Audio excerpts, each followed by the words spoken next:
Yeah, that didn't take long. 1 minute. After a split in the six, the Buds and Bolts traveled to Tampa for games 3 and 4 Friday and then last night. Let's go breakfast bar down for a Pucks in Deep post-to-post postmortem with Eric Kirk, TSN digital content creator, Bardown. Eric, good morning.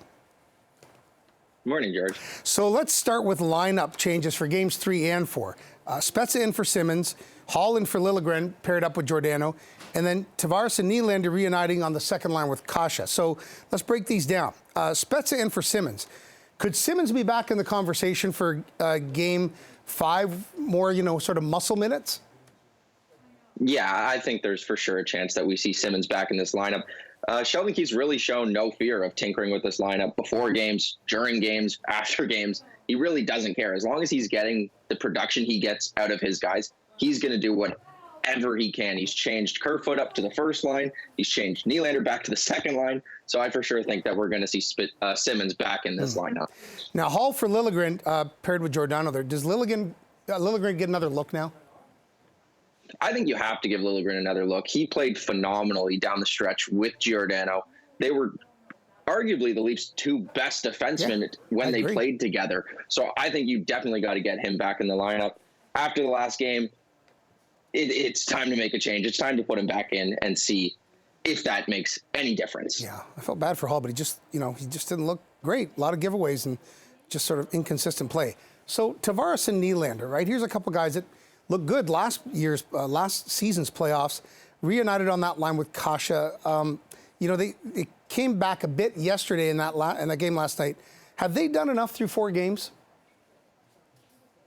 I think you're looking for a little more. I think the 2 goals from Nylander last night are nice to see on a stat sheet, but in a 7-3 game, they really don't matter. I think you're hoping for some production in the closer games when the game was 3-2 in game 3. That's when you really want to see your big guns and your Nylanders, your Tavares. That second line really needs to show up. And I think getting all the power play minutes you're really hoping that they're going to get on the scoreboard. Yeah. And I think eventually it's got to happen. But for right now, I think you're just hoping for a bit more. Let's talk about Soupy Campbell. He was stellar the game before. And, there was debate about maybe seeing him pulled after 3 goals, maybe refocus, put him back in. I don't think with a guy with his headspace that would have worked. But, 5 goals and 16 shots. Shulgin comes in and does a really good job at the end, although he didn't have as much work. Who starts tomorrow night? I still think it's Soup's net. You've got to roll with your guy. He's got to have short-term memory loss. Got to get rid of that game. Completely forget about it. Vasilevsky did it game 1, 5-0 win for the Leafs. The good news is you can let 100 goals in one game, and it still only counts for 1 loss. So move on. Next game's a fresh game, fresh start, and just go ahead and play like you have been playing. Does Matthews seem a bit out of sorts to you?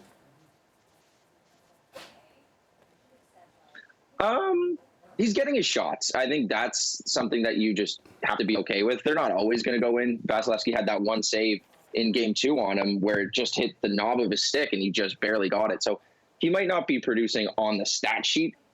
But he has 5 points still too. So he is over a point per game. But yeah, you want the shots to go in. But he is shooting, and eventually someone like Matthews, they will go in. So, Eric, I know we don't asking for predictions, but is it a pick'em series right now? Does the book still favor Toronto? I think 2 games at home definitely does. Leafs fans aren't going to love to hear that because last year they had 2 games at home in a much different situation.